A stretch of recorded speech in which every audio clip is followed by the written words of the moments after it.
Goeiemôre my boetie en sissa, wees gegroet in die wonderlike naam van Jesus op hierdie geseënde donderdagoggend en baie dankie vir die voorreg wat ek het om hierdie dag saam met julle te kan begin met 'n gebed. Nou ja, soos ek altyd sê, kom ons begin hierdie dag op die regte noot met 'n gebed. Here, soos om laans daar so sing dankie, wil ek ook net vir u kom sê baie dankie. Dankie vir 'n nuwe dag wat voorlê. Dankie Here dat u ons gespaar het om hierdie dag te kan begin. Here, ek bid vir my boetie en sissa wat op pad is werk toe of al reeds by die werk is. Mag hulle geseën word met 'n suksesvolle dag.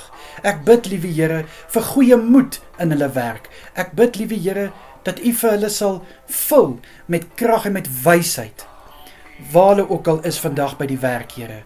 Vader, en vir die wat by die huis is, Here, bid ek dat hulle ook 'n mooi dag sal hê, 'n goeie dag sal hê, alles sal kan doen wat hulle moet doen, Here, en dat u hand oor hulle sal wees.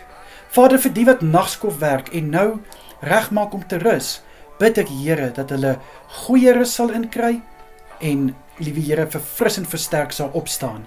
Asseblief, liewe Here. Vader, sal u asseblief elkeen beskerm deur hierdie dag en ek bid dat u elkeen sal veilig hou waar hulle ook al hulle self bevind. In die wonderlike naam van Jesus is dit my gebed. Dankie Here, aan u alle eer, lof en heerlikheid. Amen en amen. Julle moet 'n wonderlike dag verder hê. Kyk mooi na julleself. Wees geseënd tot vanaand toe. Totsiens almal.